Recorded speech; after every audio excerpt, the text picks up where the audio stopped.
drive the 13 Mitigator Ford Fusion. I'd like to thank you for listening to Let's Talk Racing.tv.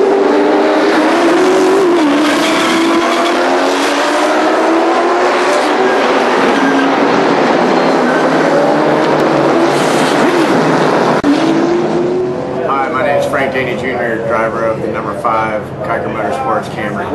Welcome to Let's Talk Racing TV.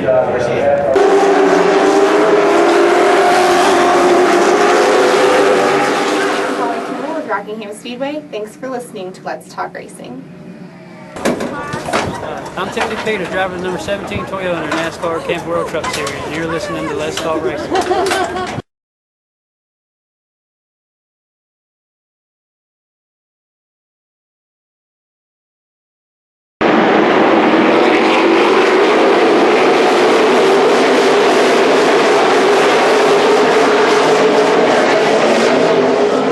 Hey guys, I'm Daytona 500 winner Trevor Bain, and thank you for watching Let's Talk Racing.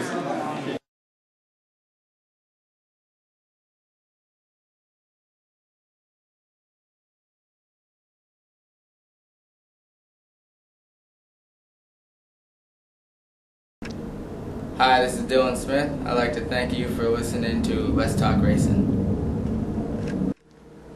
Hi, I'm Amber Colvin. I'd like to thank you for watching Let's Talk Racing.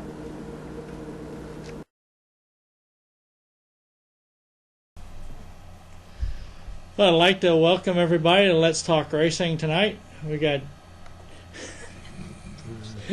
Jack Dodson and Jason Langley over here sitting to the side, and you got Roger and myself sitting here in the background on the keyboards, but nobody gets to see that stuff. Anywho, how's everybody doing tonight? Doing great. Doing great. Where'd you get, what, Casey Pierce on the line already? Hello, Casey! What's up, guys? How you doing? You ready, Casey? Yeah, I guess I'm about ready as I'm ever going to be. I was going to say, you're getting ready to miss your driver's meeting. We're going to have to put you at the back of the pack. Yeah, I do that a lot. And I'm going to tell you, I can't hear you guys that great, but I'll answer all the questions I can when we do get to that. All right, who are you, Casey? Give us a little bio. Well, I mean, I'm not really anybody as far as in the racing industry yet. My family really never raced. I just got into it 4 years ago. Because I've always loved racing. I just never really was able to get into it until I was 14 years old. Uh-huh. And I started with hobby stocks, which is a front-wheel drive four-cylinder car at Hickory Motor Speedway. Ran a year of that, and then we just jumped straight into the limited late model division down there. And we, really learned a lot because that's just nothing we've ever done. We went into that season pretty much doing our own thing, trying to set up our own race cars, and it was a really huge learning experience. I mean, there's just all the front-end geometry stuff that I had no clue about. That, the past 2-3 years I've really learned a lot about, and our results weren't that great. Started to improve over the last 2-3 years. We started running into the top 5 consistently more and more every week. We didn't get the finishes because we've had so many, mechanical failures. We had some wrecks. So that's pretty much a short history as far as our racing goes. Is there anything else I need to cover? All right, you running out there at Hickory Motor Speedway out here, well, I saw earlier, and you mentioned it, is who you driving for in the late models? My grandpa owns the car. He's pretty much owned everything I've ever drove. And we started with an old mid-1980s or early 90s Hedgecock chassis. And we're going to get a new 2013 Marley chassis this year. That one was a very many times. So, I mean, we've never really been in overly, great equipment. But I think this year we're really going to move forward with that effort. I mean, our motors are going to be much better. Our chassis are going to be a lot better. So I think we're going to be better off this year. Who's building your motors for you? We have a guy in Florida that we know, and I don't know if he's very well known. He built some Canyon and Arca motors back in the earlier mid-2000s. He's still doing a lot of that stuff. He built a lot of late model motors down there. But he's probably not very well known in the North Carolina or Virginia late model scene. Did you ever say who he was? No, you didn't say who. Who's the engine builder? What's his name? His name's Kevin, and the name of his business is Automotive Performance Engines, if you might like to know that. And he's just recently got the order received and just started working on it. I mean, we're pushing it here to the limit. We've got our chassis being built now. So we'll really start putting stuff together here at the end of January. Are you from the Hickory area or around that area? Yeah, I live about 15 minutes northwest there in Lenore, North Carolina. Right. You know, close to Mooresville, Charlotte. I'm close to all that whole area. So, I mean, I'm in a pretty good location. So you know basically about the history of the Hickory Motor Speedway. How does it feel to be at a speedway with the rich history that Hickory has? Well, I mean, it's really humbling to run in a place where, you know, you got Dale Earnhardt, obviously, and everybody. Just his dad ran there. So many people ran there at that track when it was dirt, and then when it was asphalt. I mean, just so many people that are high in the racing industry have ran there. And it's good that, you know, it's good to know that you're at a track that's really prestigious, because when you accomplish something there, you know that it means something. And I really look forward to winning a championship there or something like that. I mean, it'd be really special. So you ran anywhere other than Hickory? I've tested other places. I've never raced anywhere other than Hickory, though. And I want to start branching out hopefully next year or two to other tracks. Okay. With this 18, are you Kyle Busch fan, or you just like the number 18? I've always liked number 18. I mean, obviously, I respect his talent a lot. I don't know that he's my favorite driver, but I just mostly like the number 18. Okay, just making sure.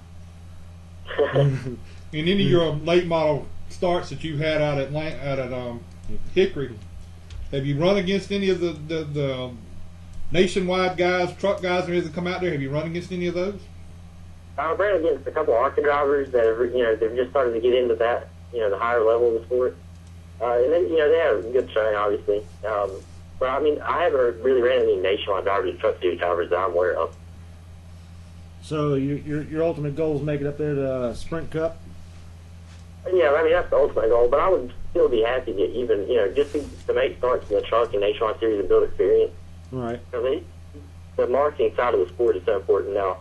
And if your family isn't rich, you got to put so much effort into that to build, you know, just to have the money to race, even at the short track level. So my goal is to work with bigger corporate sponsors and to get my foot in the door in the truck and nationwide series, and then hopefully go to Cup Series one day. How old are you right now? I'm 18 years old right 18? now. Okay. Just turned 18 in September. He's just barely out of the age where Dad can't spank him no more. But Mom can still take a switch to him. Yeah, you're probably out there, yeah. So you got some sponsors coming in next year or this year for you? But obviously my grandpa, he's on call, and he's really been helping out. And then we're talking to, nothing official yet, but we have people that we're talking to, you know, working with. And that's something I wanted to talk about as well. I mean, we're really trying to work with every business. We don't have one basic plan. We have ways to fit their needs. Like, we know that they've got a benefit from whatever program we put together. Right. That's one of the things I really learned from the Race 101 experience I've had this year. And it's a great school. But, I mean, I've learned so much on the mechanical and the marketing side that I can take that moving forward. And that's one of the huge things that we really learned there that I'm going to apply this year. Well, you were saying you had nobody in your family that's ever raced before. Who was one of your heroes growing up? Even though you're still growing up.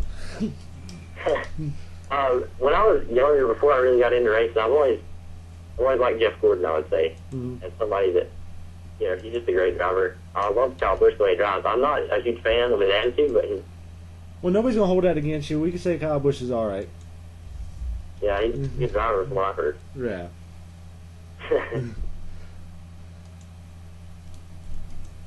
So what else do you get to do when you're not racing? I sim race a lot, actually. I play a lot of iRacing, and I also, you know, I just started getting some charity work, stuff like that. And school, I plan on going to UNC Charlotte for a mechanical engineering degree. That's about it. I mean, nothing really interesting, I guess. Well, you said you did some iRacing. You ever tried the Langley Speedway on that iRacing? Yeah, I ran it a couple times, actually. I really love that place. I want to run there in real life, in a late model eventually, but yeah, it's a really awesome track on iRacing. So you do a lot of, which division usually you run on the iRacing? I ran a lot of, like, these, you know, truck series races, nationwide series races, stuff like that. I haven't tried to, you know, go for the pro series stuff on the Cup side, but and I ran late models a lot on there, so pretty much anything, really. I mean, I'll drive anything, road, oval, I don't really care. I know this is a computer question. Do you, what kind of steering wheel do you use for your computer? I use a G25, and I have the same G25 pedals. Right. A little better than that, but pretty much what I use. I don't have a cockpit. I just use a desk.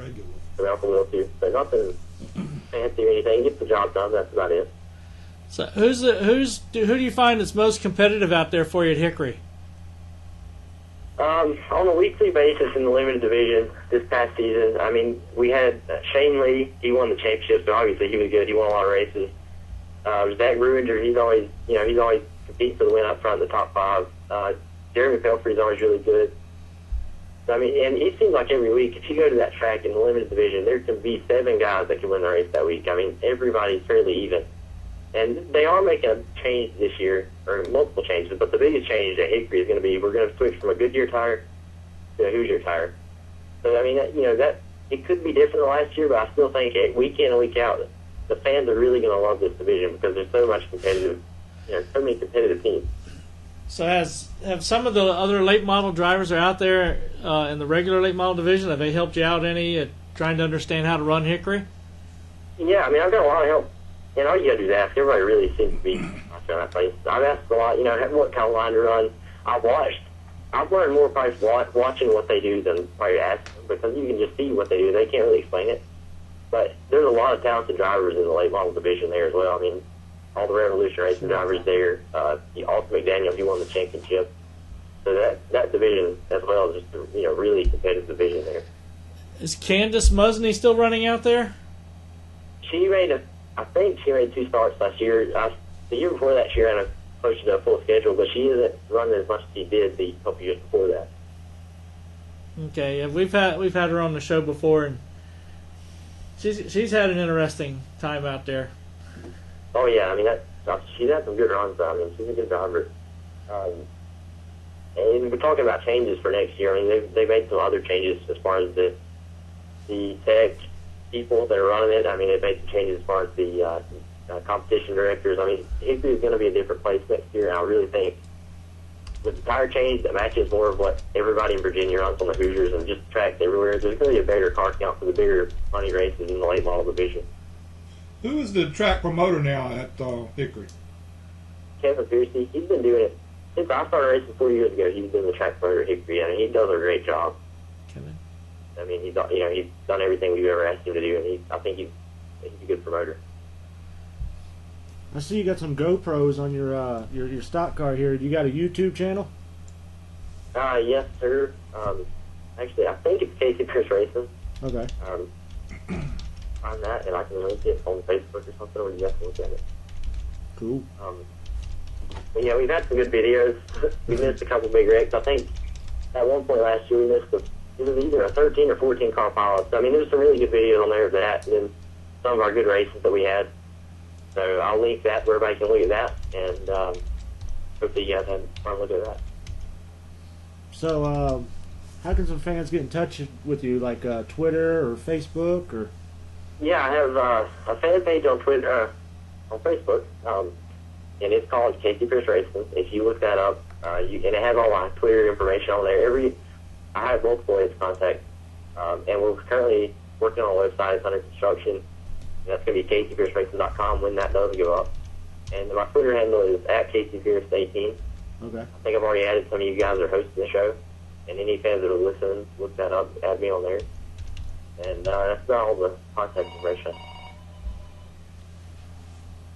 Have you had a chance to meet any of the legends that run out there at Hickory? Have you had a chance to meet any of them, like Pete Silva and some of those guys? All right, Chris, hang on just a second. Yeah, I met Ned Jarrett. I think I've met I've met Allison. It's been 3 years ago. But yeah, I met some really prestigious guys, and that's the thing about Hickory. You never know when any of those guys are there watching on a given weekend. So I mean, it's a really fun track to run, and they all have great personalities, obviously. Tell you what, you need to get some more people liking that page. Yeah, I know. I got 130 people. I mean, I've done a pretty bad job last year promoting myself because I had no clue what I was doing, and then once I did, I just didn't do it correctly. But it must be worse than working. You're up to 136 now. yeah, I mean, we built it some, but we got to build it up. I mean, I want to get to 500 before the season starts. I know that's a pretty big goal, but I think we can get there pretty easily if we start sharing it and promoting the page how we need to. No problem. Well, go ahead and give a shout out to your sponsors, because we're going to shift over to our next person we've got waiting in the wings here. All right. I want to thank Blue Ridge Tire. They're a great sponsor. They're my full-time sponsor. They do everything. They're from North Carolina, and they do pretty much anything on the mechanic or automotive side. And everybody that helps me with the racing side, the chassis, the engines, Marlo, my engine guy, everybody, thank you for doing what you do. And I had a great time on the show, guys. Thanks for having me on here, and hopefully in the future I can come back on here and have more interesting stuff to talk about. Well, that works for us. All right, you have a good night now. Thank you, you too.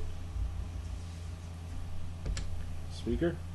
Now, push the line that's flashing, and then push speaker. Let's talk racing. Hey, what's going on, guys? Hey, what's going on?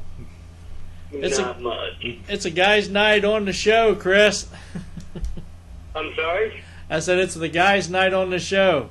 This is the first time we ain't had a woman in the lineup. I'm going to probably get in trouble for that. You think? We can put Roger in a wig, but... You don't want to see me belly dancing. Make sure it's a blonde wig. We have Chris Wolf on the line with us. He is the PR rep for the Rolling Thunder Modifieds. How'd you get involved in this, Chris? Well, about 5 years ago, I was involved with a Cup team as their PR director, and real good friends with the owner and part owner of myself. After a few races, I came in with them as a partner. And we always ran modifieds here in the United States and up in Canada. And so we started, we heard about Rolling Thunder Modifieds, and we went down to Dillon and ran a race down there and just got involved with it. Rich and I became real good friends, the owner, and he asked me if I'd help him with some sponsorship and, excuse me, and, just help him try to promote the series. And I told him I'd be more than happy to, and, do it while I was doing my own thing with my own team and everything. So, it's been very rewarding. We've got some real good drivers out there that runs with us and everything. And, well, matter of fact, Joe Scarborough used to run with us. Yeah. So I got involved that way, and one thing led to another. So, I'm real pleased to be associated with the Rolling Thunder Modifieds and Rich and Dan and all the other guys that were involved in it. What are some of the things that are going on this coming year for the modified division that needs to be brought up? Well, this year we're looking at some new sponsorship coming in for us. I'm in negotiation with some major sponsors coming for the series. We're also talking to some real major, some big league tracks that we're talking with right now. Hopefully we can make an announcement here within a short period of time of where we're going to be running and all the ins and outs of it. It's really pretty exciting this year that we've got some major stuff working. Rich has really put his heart into it, and I have too, and Dan has too, of really wanting to promote this series and do it. We've decided that we want to put on a quality race instead of quantity. And we really want the spectators and fans to come out and support us, and just we're really going towards the fan base and really having a lot of fun with it. We've got some promotional stuff coming up that we're going to be working on. So we've got a lot in the works right now. Where are some of the tracks you're going to be running this year that you know of as of now? Well, as of right now, it looks like we're going to be running Dillon. Let's see. We're working out something, possibly going to Hickory with it. Just right now we're just negotiating with things because, with the economy the way it is, a lot of tracks aren't wanting to bring in a touring series like we are. Like last year, we went to Mobile, Alabama. We went all over North Carolina, South Carolina, came up to Virginia a time or two. We're just, kind of just working out some details on things before we can make any announcements. But I guarantee you that when we make the announcement, it's going to be a great schedule for this coming season.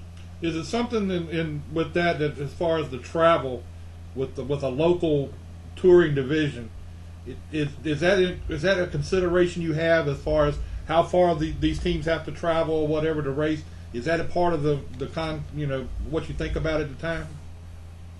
Yeah, that's part of the negotiations. Travel money. We have a couple of teams that come out of Florida. We have a couple of teams that come out of Kentucky. And then the rest are out of North Carolina, South Carolina, Virginia. We have a couple of new teams that's talking to us now about coming out of Alabama and coming up and running with us. And then, we just it seems like this year we're just starting to pick up a lot of momentum of different teams because there's different tracks that are dropping the modified series at the local track because I guess to them it's not a money maker.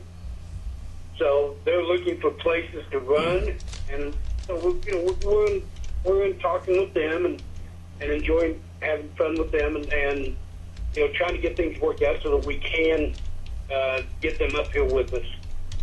All right, what is the local modifieds that run at the racetracks and your division as far as the Rolling Thunder modifieds? The rules packages for the two, are they close to where the local modifieds can run with the Rolling Thunder modified, or how close are they?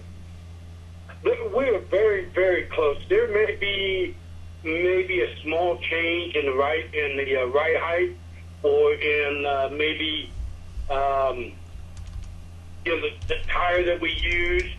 We're very close. We try to make our rules adaptable for anybody that wants to come. And I'm just saying, let's say we're in Langley and we've got some local guys that want to come and run. So all they got to do is make some minor adjustments on the cars, and they'll be able to run under our rules. So we're adapting our rules so that we can really entreat people, drivers and teams to come and run with us when we're in their track, we're in their home track or in their home state. All right. What about the NASCAR modifieds? The guys that run up in the Northeast.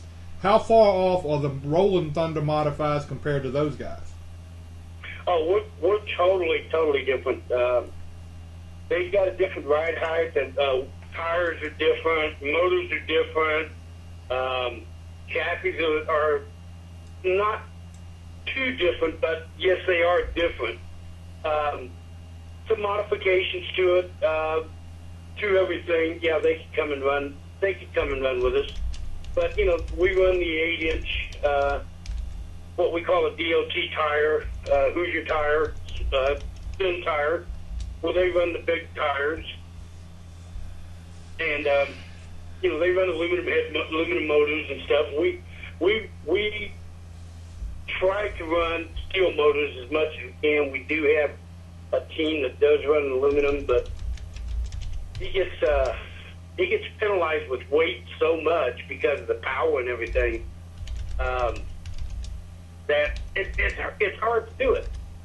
But if these guys are if they're wanting to come down, then they can go to our website at rtm-racing.com and look up at our rules and everything. And our phone numbers are on there. Rich's number's on there. Our head tech guy Dan's number's there. My number's there. We'll be more than happy to answer any of their questions, help them out in any way we can. Anything to help promote the series and to promote modified racing. We're here to do that. All right. Well, got a question here saying how you've been feeling. I heard you're in the hospital recently. They kick you out yet? Yeah, they kicked me out. And I heard it's your birthday this past Monday too, huh? Yeah, Sunday was my birthday. Yeah, I appreciate it. Yeah, I'm battling lung cancer right now, and so I was in the hospital doing treatments and getting stuff done. But yeah, I'm doing good. I'm feeling really good right now, and just going to continue on with what I'm doing. With my NASCAR stuff and with the Rolling Thunder modified stuff, and just keep on going. Good Lord willing, let me do it. He's keeping me on this earth for something. So, well, we're all pulling for you over here. Well, I appreciate it, guys. You guys are some super people doing this and doing everything you can. You guys are just wonderful, and it's just hard to discuss something like this, with that you guys are just really taking everything into the racing, and you guys are really enthused about doing the show and talking about racing and promoting it. You guys are the heroes. Well, I got another question for you. I see where you own your own race teams. Tell us what you're involved with there. I own a ARCA team and a truck team, and we're in the process of negotiating with some sponsors right now about coming on for this season. We have Trevor Edwards, who was last year and the year before Rolling Thunder Modified Series champion, will be driving the ARCA car. And then Wayne Edwards, who is a well-known will be doing some of the truck races with us. And then eventually we're going to move Trevor up to the truck. And we've got some other people we're looking at to take over the ARCA stuff. What would that be? That sounds like you got a lot going on at one time. Yeah, I've got a lot going on. Just a second. I love it. It's racing. I've been involved with racing all my life. I've done everything from Formula One down to Swift and Midgets. So, some of your heroes from the past racing, who would you say one of the big heroes are? The biggest hero that inspired me for racing was my father, Mike Wolf, out of Rushville, Indiana. He was a T2 driver back in the 50s and 60s and 70s. He was my biggest hero. The biggest known name racing was Johnny Rutherford. Okay. Johnny Rutherford was a big influence. Watching him and Mario Andretti and a lot of the old guys with the old sprint cars, and they were the big developer in my life. So it said hometown is Indiana. I'm sorry? Hometown is in Indiana? Let's talk. Yeah, it's Rushville, Indiana. Okay, so you've been to the big track? Who's that? Yeah, I used to work on the Indy cars with... this is Roger. Hang on just a second. We'll get off our last guest and we'll put you on. Okay. A few other good people. We're getting questions for you, too. Just here recently, I know that you guys probably read about it, but we lost one hell of a man. Salt Walters passed away. Yeah. David was a good friend of mine. I knew David for about 30 years, and he was a big influence on me. Coming back to racing after the big accident in '72, and I've been involved with, like I said, everything from Formula One racing down to the T2 midgets, down to the quarter midgets for the kids, IndyCar, NASCAR, drag racing. As a mechanic, engine builder, promoter, whatever, I'd always been involved with somehow, some way.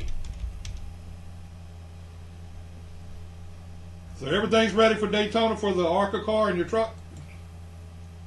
Yeah, like I said, we're trying to get the sponsor finished up. We're trying to get that inked and on contract. Once that's done, then we'll be ready to go. Where is your shop at for your ARCA team and truck team? We're out of Denver, North Carolina. Oh, okay.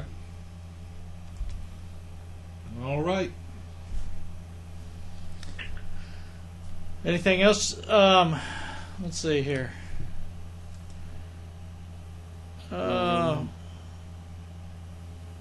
So, thank you. Well, we appreciate you having me on the show. I guess we're out of questions for tonight for you. I actually running out of time. We're already running over for him. I do want to say something real quick. All these young drivers out here that are looking for sponsors and trying to get into the racing business, guys, I'm telling you, do not give up. Do not. Get out there, work hard, talk to these sponsors, help promote yourself. Just don't, because somebody says no and 2 or 3 or 4 or 5 people say no, we don't want to do it. Don't give up. Keep going, because eventually you're going to get that one break, and that one break is what's going to make you in this business. So don't give up, kids. Just keep going. Good deal. All right, we appreciate you having on the show there, Mr. Chris. Hey, no problem. Anytime, guys. Just give me a call, and we'll need to come back on. We'll be more than happy to. All right, talk to you later, Chris. You guys have a good night. You too now. You too. Bye. Bye. Speaker. Flashing line and speaker. Welcome to Let's Talk Racing. Welcome to Let's Talk Racing. Hey, Tiger, how you doing? You got Roger, you got Jason, and you got Jack. Oh my God! Got the whole crew. Yeah, we're having a men's night out on the race stuff. Don't tell that to Chrissy; she'll probably get peeved. Only because you're here, we'll get away with it. Okay, go on. We got some calls. Let's see. Good. I'm gonna let these guys go ahead and start talking to you, and I'm gonna type in the questions so they'll have them to ask you here in a minute. So give us a little history, Mr. Pistone. Can you give us a little bit of background? I know you got a lot there. Man, that'd be too long to talk about. All I can say is I came NASCAR in 1955, and my first race was in Martinsville, Virginia, and I raced NASCAR from 1955 to 1968, and then I went in business. Bill France Sr. put me in business building race cars and selling race car parts, and that's the history of my life. Well, now I think one of the neatest things I read about you was you used to race at Soldier Field. Yeah, back in the 40s and the 50s, I won 3 titles in there, which nobody else has ever run. It was 1953, 54, and 55. And then we won Rockford, Illinois, and Milwaukee. The dirt track was 3 years in a row at each one of those tracks. That's the tracks that Andy Granatelli promoted. And you had a relationship with Andy Granatelli as far as sponsorship or something of your cars at one time? Well, Bill France Sr. gave me permission for me and Tiny Lund to go talk to him and get STP involved in one of our cars that Bill France owned, and Tiny Lund was going to be the driver. So Tiny and I flew down to Indianapolis, and we got Andy Granatelli to come in NASCAR under STP. I think it was oil treatment or gas treatment. I forgot what it was. And we got him in NASCAR, and next thing you knew it, he gave the sponsorship to Lorenzen, and then from Lorenzen they went to Petty. And Andy Granatelli more or less sold us out after he got in NASCAR. And Big Bill never forgive him for that either. Neither did I. Well, one of the things that I found very interesting in reading your biographies and whatever, the names of the guys that you raced against or you came in contact with over the years. Tell us some of those guys that you raced against. Tell us some stories about some of those guys you raced with. I'll let you know I'm kin to Curtis Turner, and. Yeah, go ahead. And I like to hear the stories, hear some of the things about some of the guys from the past. Well, there's a lot of good stories. Curtis Turner and Joe Weatherly. I used to fly with them guys, and them guys were maniacs up in the air. They used to body slam each other up there. Take the airplane, turn it upside down. Open the door. They try to throw you out of it. They were just crazy. Well, I wouldn't say they were crazy. They were the jokers of NASCAR, and we used to land the airplanes on the racetrack. Curtis used to land it, and Joe Weatherly. And these two guys, I swear, the first time I ever met Curtis Turner, it was at North Wilkesboro. And I asked the guys before the race, I said, who's the guys that the hot dogs out here? And they says Curtis Turner and Joe Weatherly. So when I went out there, I had a pretty fast Chevrolet, and I went out there and I followed them guys, and I kept saying to myself, when are they going to back off? And they kept going in the corner, and I kept going following them. Before you knew it, I was on my roof. I couldn't believe how far they go in the corners. These guys, they were so good.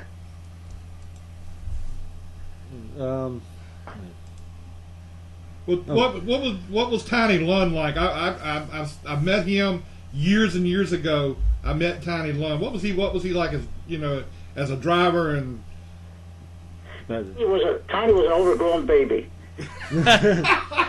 A big. You didn't know it. You had to learn about it. See, with Tiny, he used to play a lot of jokes on you. At one racetrack at Macon, Georgia, he handcuffed me to the fence before the race started. And it's a good thing that somebody in the stands had a key to unlock me. So after they unlocked the handcuffs, I ran to my car, and I grabbed my helmet, and it was full of water. Tiny filled it with water. And then at this year race at Macon, Georgia, it was a twin 100-lap race. And the first 100-lap race, I followed him for the whole 100 laps, and I body slammed him. I could never get by him. So finally, the second 100-lap race, he won the first one, and then I won the second one. And then we had a pit stop. Not a pit stop. They had a red flag during the second race. And he got out of his car, and next thing I knew, I heard click, click, click, click. He had my seatbelts, and he yanked me out of the car, and he had me upside down shaking me. He says, "You hit me one more time, you little dago, I'm going to put you over the wall," he told me. And he always had an excuse, why he hit you. He said, I got no brakes. He had a full pedal. Right. Plenty of brakes. Tiny was great. He was great. Like I say, he was an overgrown baby, is what he was. But a lot of people didn't know that. Well, we got a fan question here from California. It says, what do you think about NASCAR providing medical coverage for the early pioneers in racing, since a lot of them do not have any coverage? Yeah, I know it. There's a lot of guys till today. We lost quite a few too, and there's quite a few today that doesn't have any. Well, they'll be taken care of, because now that there's a lot of benefits and there's a lot of programs going, and people are starting to help them, like Alex Beam and all these Hall of Fames are starting to help these guys. And the sport's good, and the people are good, the fans are good. Mm-hmm. But you just got to let people know who's sick and who needs help, and then the help comes. What do you think about the Hall of Fame? I know you've probably been there. No, I haven't been there yet. Oh, you haven't been there yet. Okay, I'm sorry. I'm trying to, my family's trying to get me in there. I can't understand what's going on. There's a lot of guys that should be in there before I'm in there. There's quite a few guys, like Marshall Teague. Mm-hmm. I mean, there's a whole bunch of guys from the beginning that should be in there, and I just don't understand. Well, it must be it's got to be for the fans, the new generation. I think the old generation should be in there first, but that's just my say-so. Yeah, I mean, I'd like to see Red Byron in there, the first champion, and. Oh yeah, Marshall Teague. Yeah. Oh, there's a whole bunch of guys from the beginning, especially Red Byron. Yeah, I mean. He was a great driver, and there's so many of them. I don't understand why they only got 5. They should, what they should do they should take the first 100, induct them. You know what I mean? Get rid of it. The first 100 drivers that helped NASCAR from the beginning. Get them in there and forget about it. And then this way they're in there. And I don't understand why they want to wait for you to die, Right. Just like Cotton. It's a good thing Cotton got in before he died. And that was great. That was a great thing to happen there. I'm proud of that for Cotton. Cotton was good. He was a good driver, and he was a good mechanic. And he was well liked too. All right, in the years that you were racing, where was your favorite racetrack, and where did you really cut your teeth at as far as the NASCAR track that you really liked? Martinsville, Virginia. I really liked that place. Until today, I still like it. Got a question here from a fan. It's just so happens since you said Martinsville, they said, how come you never got a grandfather clock from there? I know it. I can't believe it. my daughter's has called them many times. So, maybe someday they'll give me one. I actually talked to the PR guy about that. Told him he needs to check into it. He keeps telling me he's checking, but I don't think he really is. Nah, they don't care. They don't care. No, it's not like it used to be. Just like today, that's all you hear on Sirius Radio. You don't hear about the 50s and the 60s and the 70s. All you hear is about the 80s and the 90s. Mm-hmm. What happened to the 50s and the 60s? That's what I can't understand. Nobody talks about that. How we all got started. Yeah, well, they don't talk. You listen to Sirius Radio, all they're talking about is today. That's all they talk about. See, like I told Jeff Hammond, they need a guy like me on there, on the program with them to talk about the past and the present. See, we had a good radio program going, racing now and then, but we ran out of money. See, racing now and racing then. That's what, just like what you guys are doing. That's what needs to be done on Sirius Radio. Mm-hmm. So, I'm just curious. So, Janet Guthrie, you think she'd be better than Danica Patrick? No. No. No way. No way. Okay. No, no way. Now, Danica she was a born racer. You could see it. There's nothing she can't do. You know what I mean? No, whatever she's doing, she deserves it. Right. And she's doing a great job. We got another fan question. So you heard you got a grandson in racing? Yeah, Tommy, the third. See, right now we got everything on hold because we lost a good friend of ours, Margaret Frank, Larry's wife. Right. And my daughter and myself were taking her pretty bad because she was part of the team. Margaret and Chrissy was going to run the team, and Margaret was going to move up here and help us do this thing. So right now we got everything on hold because it's a real sore spot to us right now. Okay. When you were coming along and racing during those years, tell us about some embarrassing moments that you had in racing. Like what? I mean, anything that you had that you just couldn't believe happened to you at a race.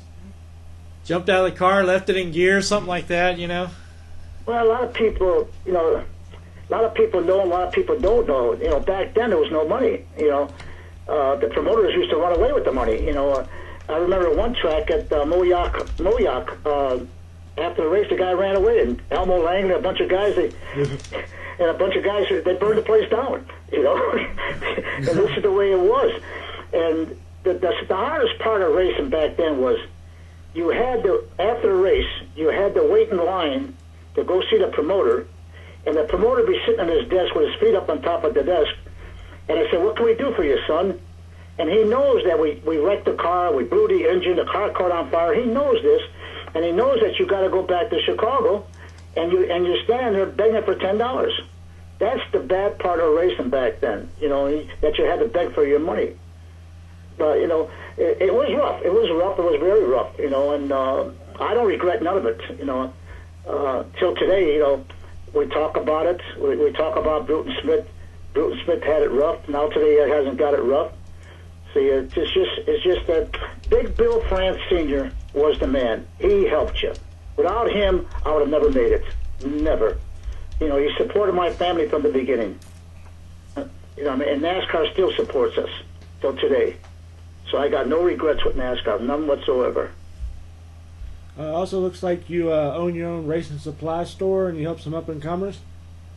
Yeah, well, Big Bill France Sr. put me in business in 1968. That's when we opened the parts store and the chassis rebuilding. And he gave me permission with the truck and the trailer to go to all the racetracks.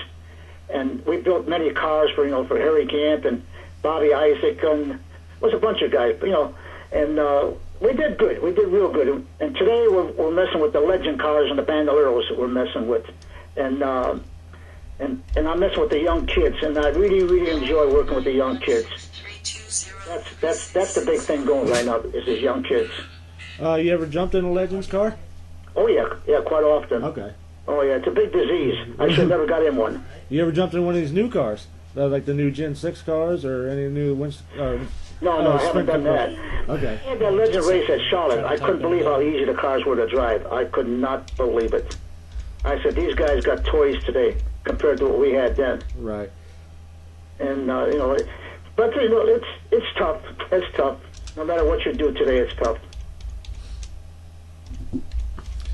Tell us about your. I heard something, or I was reading something probably about your relationship with Fred Lorenzen. Can you tell us a little bit about that? Give me a question. Let me go Yeah, back in the 50s, so he was from Elmhurst, Illinois, and his mom used to come up to me after the race and say, you know, that I was his idol, I was his hero, and he wanted to, you know, be a race driver like me. So eventually we got to meet each other, and I sold him his first race car. I sold him. A 1955 Chevrolet, I sold him. And he raced it at Soldiers Field after I left, and he raced at O'Hara. And then he came down south. He came down and raced, and he follows down here. And as far as I was concerned, he was a good driver, as far as I'm concerned. So, back in them times, who'd you like to race against, and who'd you hate to race against? Well, you talk about down south or back in Chicago? Well, just anywhere in general. Well, down south, you know, Junior Johnson, all these guys, they were tough competitors. Right. Buck Baker, you know, and these guys, you know, when you raced against them, but you raced, and you had it was hard racing. It was none. It was not. They didn't give you nothing. You know, I mean, you had to be tough in them days. And when you went to the racetrack, you better have all your marbles together. They were all tough. Every single one of them were tough. And don't let anybody fool you. I like to see one of them guys in one of these cars today and see what they can do. Right. You think Darlington is just as scary as it was back then? No. Back then was bad. Today, you got these tires that I call them wall-to-wall carpet. These tires, you know, they got 10, 12-inch tires. We only had 4-inch wide tires. That's all we had.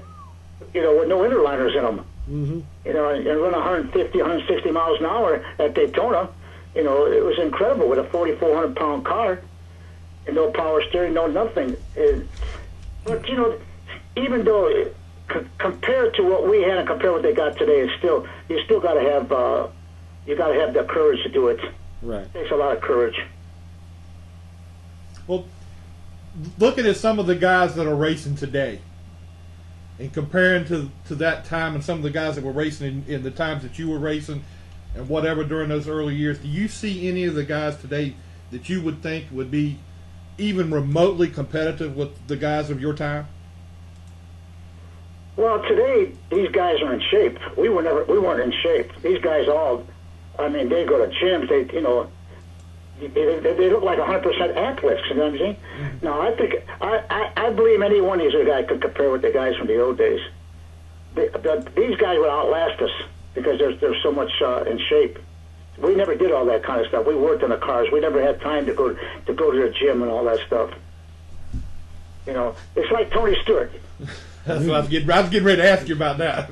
I don't think he believes in training, but he works enough. He drives enough cars, so that's enough training for him. You know what I mean? And he's doing like what we did. We ran 80, 90 races a year back then, and that's what he's doing. See, so compatible, he's doing his gym work in other cars is what he's doing, and he's a tough competitor. In the years that you were coming along, you probably never did any of the workouts or whatever to get ready because you were racing all the time. No, you never had time. Yeah, that's what I'm saying. You were racing all the time, so you never had that opportunity. No, you drove the truck. You drove the tow truck. You worked on a car day and night. No, you had no time. Then, on your spare time, you went to a sportsman race.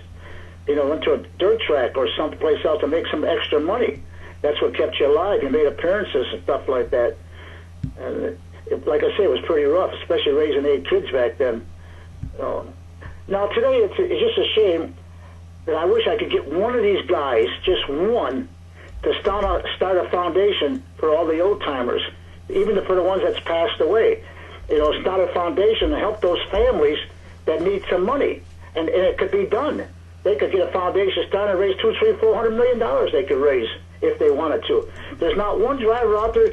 I don't understand why they don't want to do that. I can't figure that out. And I talk about it quite a bit. Seems like I got another fan question here. Said, you used to have a radio show. You ever thought about getting that up and running again? Yeah, we're trying to get it racing. It's called Racing Now and Then. Bill Yamasek in charge of it, and he's working on something right now. In fact, we're supposed to have an appearance this Saturday at Carolina Speedway or Gaffney Speedway. We're supposed to go down there. David Pearson, Rex White, and Jimmy Van Diver, and a bunch of drivers are going to be there. We're supposed to sign autographs this weekend. Cool. Now, I've seen some stuff out there, and somebody was telling me that when you were working or dealing with Granatelli, something about opening up water spigot on the corner of a racetrack to make it real slippery. What was the deal with that? If you could get Andy Granatelli's book, Mr. 500, he tells it all right in that book. It's called Mr. 500, Andy Granatelli. See, he used to have 5 guys on his payroll, and these 5 guys were paid to put on a show. And then he had another 5 guys that was on the payroll that would crash you. You know, like he would start one guy in the front, one guy in the middle. He staged him at the racetrack. And then when the green flag would fall, all these guys would stop dead. And they would cause a lot of accidents, you know. And Andy Granatelli used to stand in the infield, and he would give you signals of the guys that was on his payroll how to run the races. And see, the white flag back in them days was the winner. Right. See, and the guys that were on the payroll, they backed off on the white flag and let the second place guy win.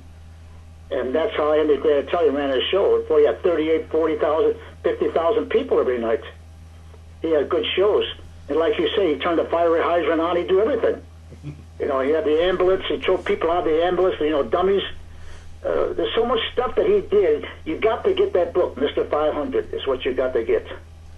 Huh. Well, we'll have to take and check that out. Maybe get a hold of somebody and have them send us one even. Yeah, right. Well, our local track down here is Langley Speedway. You ever get a chance to run down here at all? Langley, yeah, I think I ran there. Yeah, Yep. See, Van Nuys, Virginia, when I first got my factory ride in '57, that was my first race with the factory car in 1957. Okay. I sat in the pole, Rex White sat in the outside pole, and Rex won and I finished second. And that was my first NASCAR factory ride in 1957. Huh. Hey, got another quick question for you. Now, because you were talking about with Andy Granatelli, was there any issues between you and Petty when Petty came along and was getting sponsorship from STP and everything? I never talked to Andy after that. We've been talking to Vince Granatelli quite a bit. My daughter's real friends with Vince Granatelli. That's all things in the past. And now Andy's supposed to be starting a museum, and I'm going to try and help him put that thing together. Cool. I know we were talking about the Hall of Fame earlier. You think Wendell Scott's going to make it here soon? He should. Yeah. He's the first black American, isn't he? Right, true. Yeah, he should be. Now, that's another guy that worked pretty hard. They got something coming up this weekend for him, don't they, at Virginia? Mm-hmm. Yeah. I thought. I've heard you mention Bill France a couple times about how he got you started in your business and everything. Tell us about your relationship with Big Bill Sr. Well, when I first came down in 1955, we stopped at this Golden Esso gas station for some directions, and I didn't know at the time. See, the Golden Esso gas station was owned by Bill France Sr. and Elvin Hawkins. I didn't know that.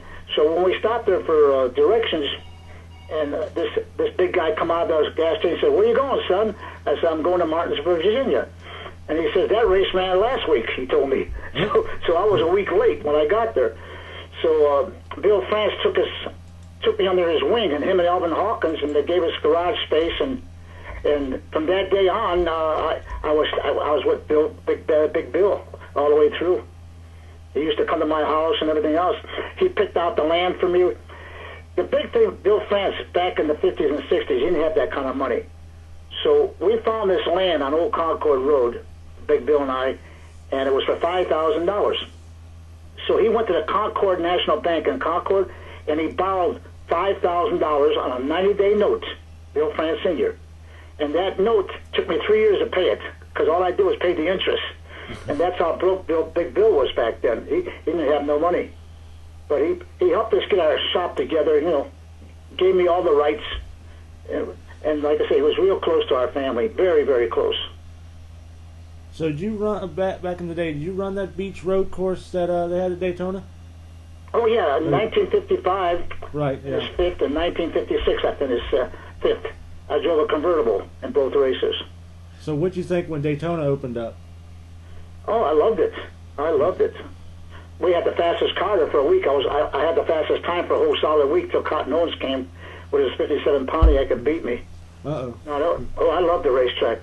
Curtis Turner taught me the draft of that race in 1959. Him and I hooked up, and we didn't know what a draft was, and we more or less, ran too fast. We wore the tires out of the car. We were stupid, him and I. We were 20 miles an hour too fast because the tires kept coming apart. And Petty was a lot smarter than we were, and he slowed down. And we kept changing tires. Now, I understand that you invented the weight jack screw. The pardon what? You invented the weight jack screw in race cars? In 1949, we invented that. She actually was on a suicide front ends on a 37 Ford Coupes, is where we first started, with a bolt and a nut. And then Herb Knapp, when he came to Chicago in 1955, he was the first one that saw it. And he saw these here camber spindles we had. And then when I came down here in '57, and I went to work for the factory, Jim Rathman hired me to build cars and drive them. We made this car completely adjustable. It had aluminum roll bars. I mean, there was no weight rule back then in '57, and the whole car was completely adjustable. And we went to Manassas, Virginia, and John Holman after the race protested us, and he said the car was illegal, but it wasn't. It was not in the rule book that you couldn't run screw jacks and stuff like that. It was not in the rule book. You ever work on anything other than stock cars or like Indy cars or anything? I drove an Indy car in 1958 in Milwaukee. I tried to qualify that. I was going to drive for Federal Engineer in 1958 at Indy, and Tony Bettenhauser was on the board, and he blackballed us, and we didn't get in the race. So then the following race, I went to Milwaukee, and we tried to qualify, and I didn't qualify. But I liked the Indy cars. I really did. And I drove sports cars. I went to Caracas, Venezuela. I drove a '58 Corvette up there for the factory. And I drove a midget a couple of races. And more or less, I drove a lot of go-karts, I drove that Jim Rathman aluminum go-kart he had. It was called an Exterminator. And we used to travel, him and Marvin Pants. Marvin Pants was my crew chief. And back in the '60s, and we went around racetrack to racetrack selling these things, trying to make $1. There was a lot of things that we drove. And Jim Rathman had me driving that their little Formula V that I drove for him on the road courses. Well, was there anything you didn't drive? I mean, it sounds like you have a lot of experience. Listen, we drove at Soldiers Field. We had a pony race. We had an ostrich race. An elephant race. We had a foot race. How'd you set up the stagger and the elephant? It's the truth. Yeah. Andy Granatelli that night had every kind of race that you could possibly think he had that night. He was a comedian. Humpy Weird took after him. Sounds like it. Yeah. Oh yeah. Hey Tom, what else did you have that you had as far as inventions that came to be in the racing world that basically a lot of people overlooked? What else was there? What's that? What do you mean? Well, I mean, from what I understand, you had a lot of innovations in the race cars and stuff. Oh, there's so many different things. There's like Smokey Unit. It's not in the rule book. So when you come out with this stuff, it's something new. So, and that's when NASCAR was then outlawed. Like I said, the car was completely adjustable. There was no. We had the roll bars. We had screw jacks in the roll bars. We had where we jacked the frame around. we had this here electric pump inside our gas tank. You know, back then we didn't have no fuel cells. We had steel gas tanks. Our gas tank used to hold 28 gallons, and we put a ring on it where they drained the gas, and then then it would only take 22 gallons to fill it back up again. See, there's so much stuff that was done, and Smokey Unit done most of it. You know, like the nitrous oxide. You know, when I had that that aqua lung in my car with the nitrous, I mean the tank. Mm-hmm. You know, A.J. Ford took advantage of it. He had one in his car, and he filled it up with nitrous oxide. He got caught with it. Now, you had an aqua lung. Why would you have an aqua lung inside the car? 1959, at Daytona Beach, Florida, Tommy Irwin was driving a 59 T-Bird, and he went into the lake, if you guys can remember this. Mm-hmm. Yep. And these T-Birds were unit construction cars, very, very sealed.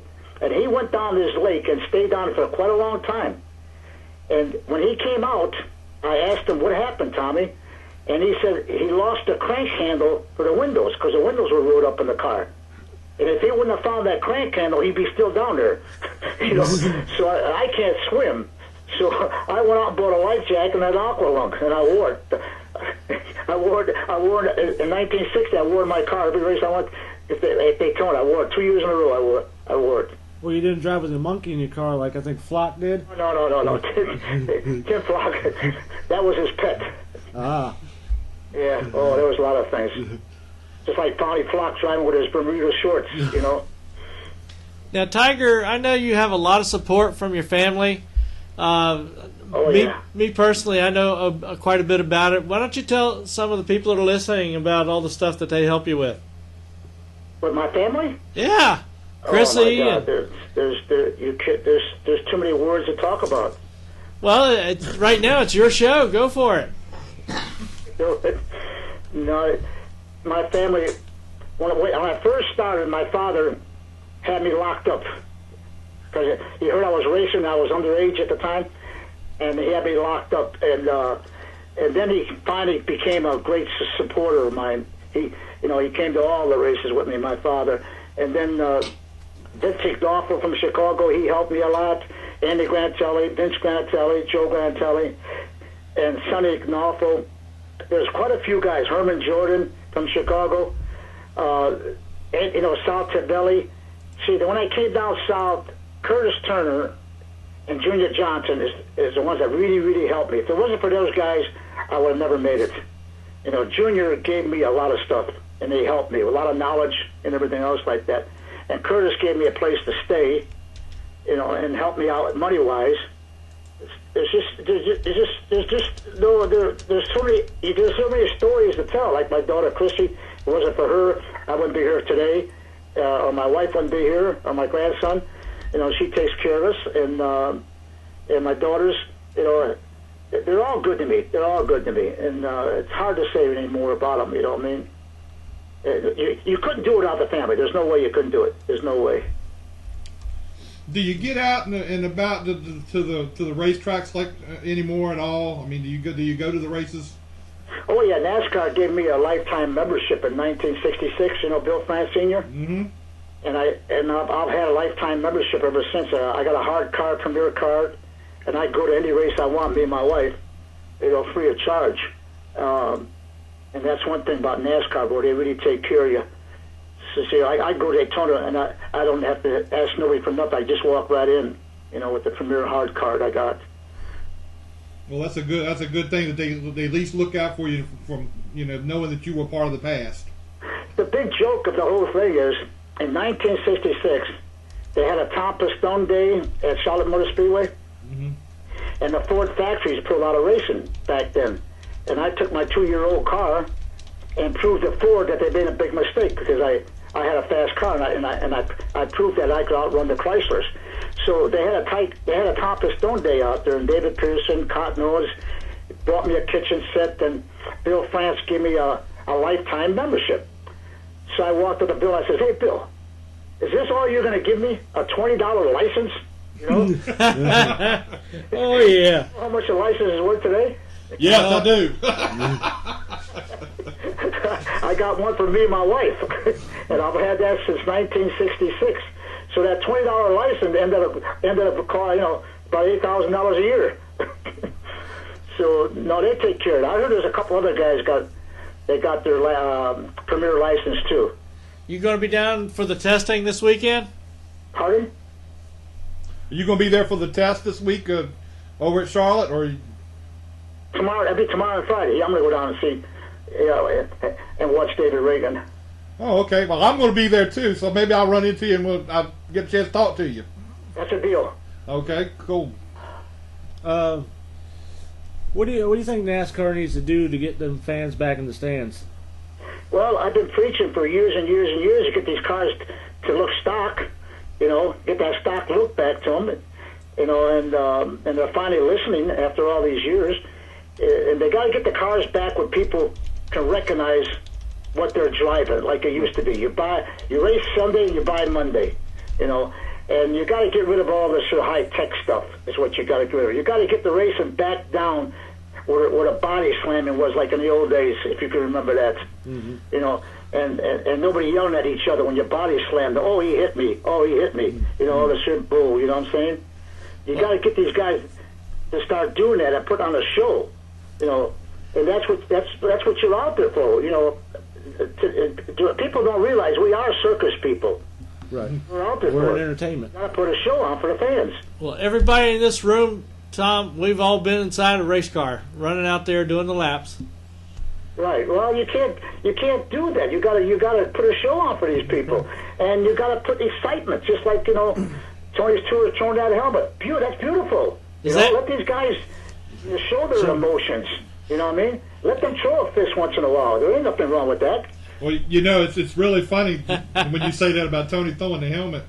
My son is in NASCAR. He was with Phoenix Racing and James Finch, and now he's with Michael Waltrip. The first 2 years I ever saw him doing anything, I always saw him in a fight. It was Boris Said's fight at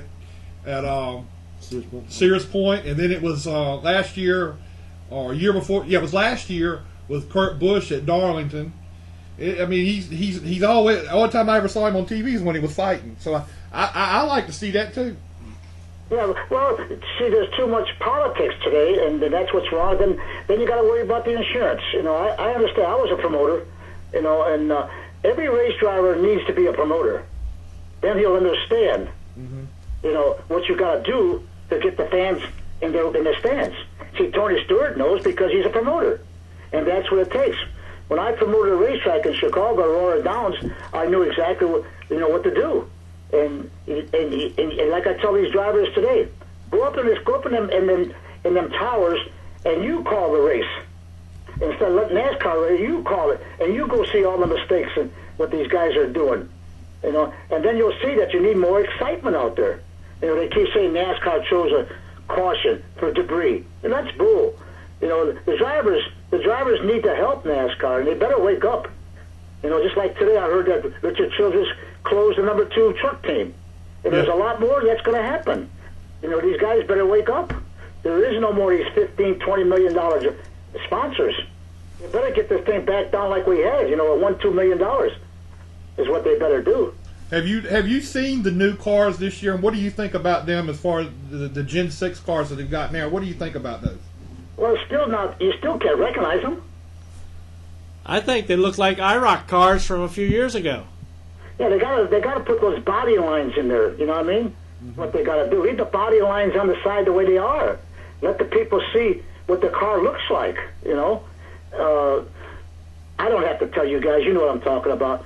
But we need more of a show. Is what we need. That's what we need. The drivers need to mix it up a little bit. Just like this Daytona race. I'll guarantee it's going to be boring. They're going to be follow the leader until the last 20 laps. You know that. That's the way it's been the last couple of years. Well, we had Juan Montoya take out that jet dryer. That was pretty exciting. Well, what I'm saying is they better put some money up where these drivers will start changing leads. Right. Take all the money off and put it where the drivers can earn, like the 10th drive, 12th, 15th, 17th, 18th, 20th, down the way, go for that lead and make some extra money. Take it off the top and bring it to the bottom so these guys can race for it. Well, now what do you think about the start and park guys that go out there as opposed to, the guys that are racing hard? Well, I was thinking about putting a team together myself. What are you talking about? My whole racing career, I made $54,000 in my whole career. These guys make it in 10 laps. Right. You know what I mean? Those guys out there, if you make every race, it's $3.6 million you make just by making one lap. Wow. And I think this year is going to be easier for those start and park guys because now you got to qualify, and that's easy to qualify. See, before you had the top 35 they were taken. Yeah, it would be interesting to see, like, all of a sudden Jeff Gordon gets a screw up and doesn't even qualify for the race. Oh yeah, you're going to see that, and that's where you're going to see an independent that comes there with a white car, and like Jeff Jordan misses the race, he'll be buying that car. You'll be seeing his name on that car. Right. Yeah, that's going back to the way it used to be. A lot of guys were buying cars a few years ago before they made all these changes to get in races. You're going to see that happen again. Hey, let me tell you this here story about Dover, Delaware. One race where Kyle Busch was driving for Felix Zapata. Mm-hmm. Jeff Hammond was a crew chief. Right. Kyle missed the race that year. We made the race. We had a white car. We made the race. Cool. Come up to us. Yeah, Jeff come up to me and says, "Tom, we want to get your car. We'll give you $50,000. We'll give you the purse, and we'll make the car brand new after the race." We couldn't give him the car because we had an illegal piece underneath the dashboard. So what happened the first lap? We wiped the car off the first lap. I can never forget that. So it didn't pay for me to cheat that race. It didn't pay. I know we were talking about promoters and Tony Stewart. What do you think about this truck race at Eldora? Oh, it's beautiful. Right. They should do more of it. You think Sprint Cup should go back to dirt? 100%. Okay. But they're going to have to. 100%. Going to be a Gen 7 car for that. Well, so what? You know what I mean? Hey, we had one car, and we ran 90 races with it, dirt and asphalt, back in our day. One car. But look how strong those cars were. I mean, they were made of steel. These things nowadays, sheet metal, and the only thing that saves them is bars underneath. All the same. All the same. No. Chassis. Still the same chassis. Nothing's changed. Nothing. Nothing's changed. Take my word for it. They can still do it. They can still do it. And they better do something because you look at the stands, like you say, look at the stands. I heard they cut the purse anyway on the bottom. Pretty sure starting park guys, I heard they cut it down. Yeah, somebody was telling me they now got to run at least 2 laps now. I mean, it's not much more, but they were running. They run about 20 laps. They run. Yeah. No, they don't run 2 laps. They run about 20 laps. But still, I think the NASCAR took a bunch of money off the bottom. Is what they've done. See, like James Fink said, he don't think it was right. Make it 100% right. But hey, this is a free world. Mm-hmm. There's nobody stopping you from doing it. Yeah, but James Finch did do it too. James Finch would start and park a Cup car and then run the Nationwide car every race, off the Cup car. See, that's what he should have done. He should have took one car, made a start and park, and let the other car be a race car. That's what he should have done. He still could do it. The other, what was it? They should make it like a sliding payment. If you run 2 laps, you only get paid, a few bucks. You run a few more laps, you get paid a little bit more. And not. If they want to stop the start and parks, they're going to have to do something. But there's no. I don't think there's any way you can stop it. I think this will be the best year for start and park because now you can put all your marbles into qualifying. Who cares what the car race is like? See, you'll fix the car where it qualifies. Those other guys got to worry about fixing it for qualifying and making the race. See, what they better do, like right now, I was watching TV the other day. These guys are changing rear end housings. What's next? Right. This is out of hand. What they ought to do is take these cars the way they qualify and let them run the way they qualify it. Mm-hmm. This is where it stops all that trick stuff. You know what I'm talking about? I agree with you. Yep. It'll get rid of all that trick suspension, all that trick oils and grease and all that stuff like that. And get rid of it. The way you qualify the car is the way you race that car. I remember back when you had a qualifying engine and a racing engine. Well, we had to take the engine out of the tow truck. What are you talking about, the run? Yep. Then we had to put it back in the tow truck to get back home. Well, you probably use the tires off the tow truck too sometimes. No, out of the parking lot. The parking lot, that's right. I remember that story. Out of the parking lot. We used to borrow the cars off of the fans. They better do something. No, NASCAR's shop. We got no worry about NASCAR. NASCAR, they know what they're doing, so you can't put the knock on them. It's just the drivers got to put their heads together. The drivers are the ones that are going to have to put the show on, not NASCAR. The drivers. Do you see Brian France being like his Big Bill, or do you see him more like Bill Jr.? I don't know. I don't know Brian that well, so I can't criticize on him. I don't know him that good. All I know is Big Bill is, I call him Dad. Right. And that's all I know. And Billy Jr., he was good to me too, you know. And Jimmy France. If it wasn't for Jimmy France right now, I don't think I'd be in NASCAR, to be frank with you. Because the newcomers don't know me. They don't know me at all. So Brian France is, I think he's doing a heck of a job, you know, for his age, you know what I'm saying? Right. Mm-hmm.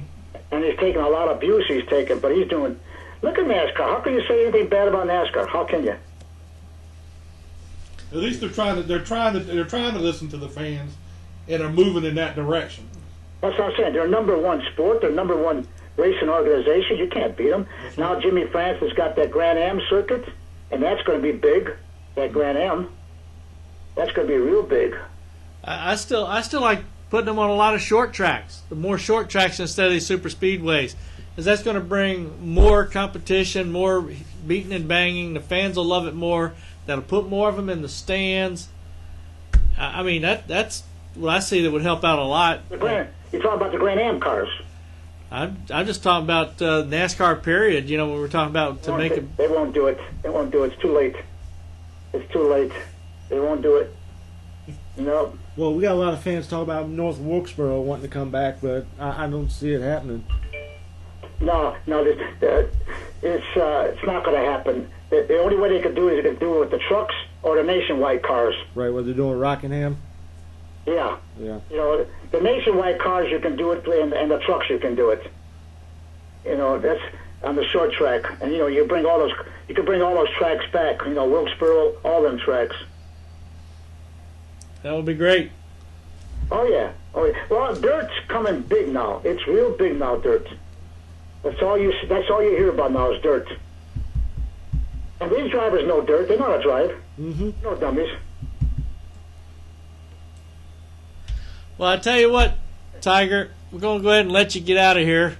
We done wrapped you up for 45 minutes here. Oh, thank you.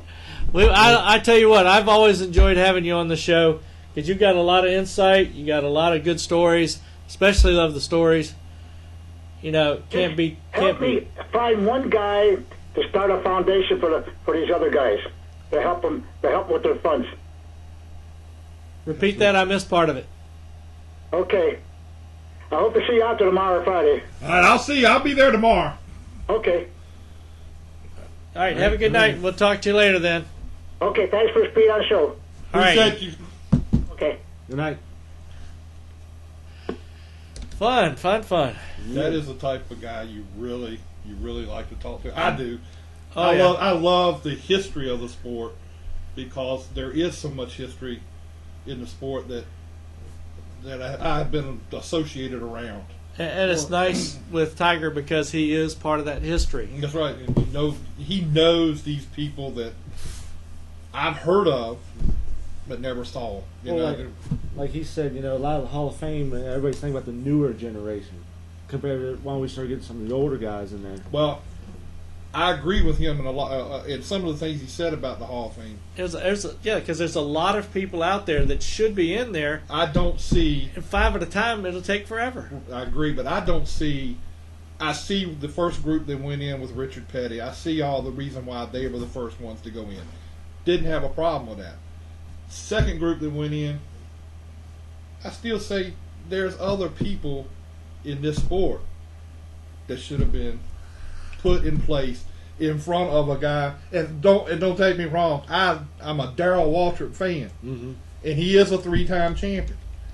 But I think he needed to. I think there's other people there that should have been put in front.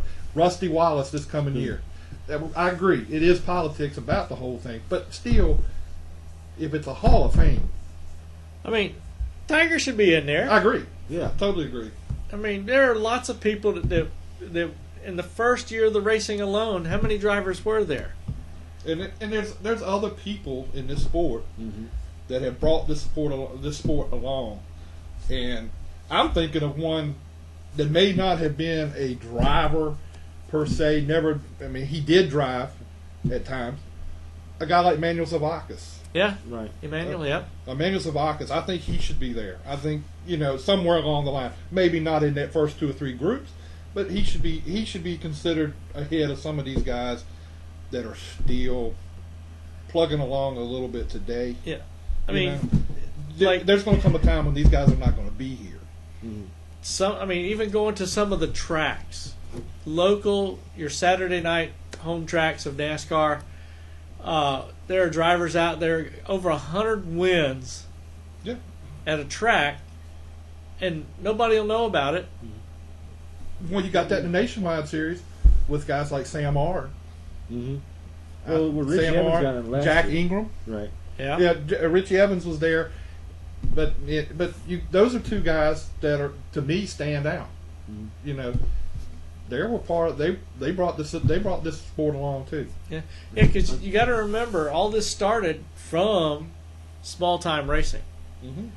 Well, I got a weird suggestion. Mike Skinner, he was the first Craftsman the Campbell World Truck Series champion. Should he be in it? No, not right now, because in my opinion, later on, I'm sorry. Well, yeah, maybe later on he should, he be in the first of doing something and whatever. But I don't see him being there now. I don't think he, Well, a lot of people. he's still somewhat active in the sport. Right, but nobody's going to recognize him from from the Sprint Cup, because he wasn't as good as he was in the Truck Series. Exactly right. He wasn't.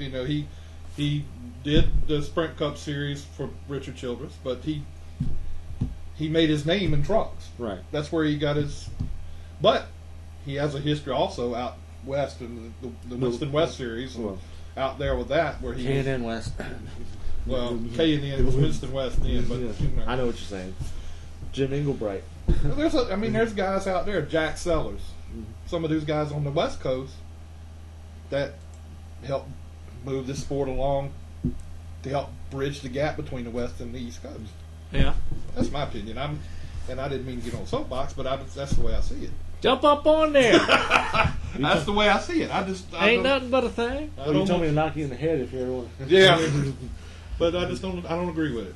I just think there's and Tiger Tom Pistone is a prime person that should be noted in this Hall of Fame somewhere along the line soon. I think. Yeah, because biggest part of the sport wouldn't be here if that wasn't him. Yeah. Just think of Fred Lorenzen. Yeah. Fireball Roberts. There's bunches. That's why I said it's like he said. Throw 100 of them out there, get the biggest amount out of the way, so you can start working it really if you want to take and say for this reason. But even 100 wouldn't really make that big of a dent. I don't think. I don't think so either. But still, you could break it down into more of. You could spread it out a little bit better as far as the guys that in the modern day era compared to the older era. I understand Junior Johnson being there and Bobby Allison and Cale Yarborough, but you still got guys like Bobby Isaac. I think he's part of the history. But Alan Kawicki, you think he's going to have a shot? He eventually will. Right. I don't think it's going to be anytime soon. Even look at Davey Allison. You're talking 2 guys that don't. I don't think that's going to be anytime soon. That they lost it in their prime. And the thing is, the only thing going for them, like Davey Allison, he had the Allison name, and he was on a winning march. Right. Same with Alan Kawicki. So. But then you got a guy like Donnie Allison. Yep, Donnie. Yeah, Donnie Allison. He had a good career too. But I don't think he's going to make it anytime soon either. Politics. Sounds like a music theme that should go to that. What about Pete Hamilton? No. Pete Hamilton is part of the past, right? And he has his parts that he did too, and things he did too. Maybe he should be considered.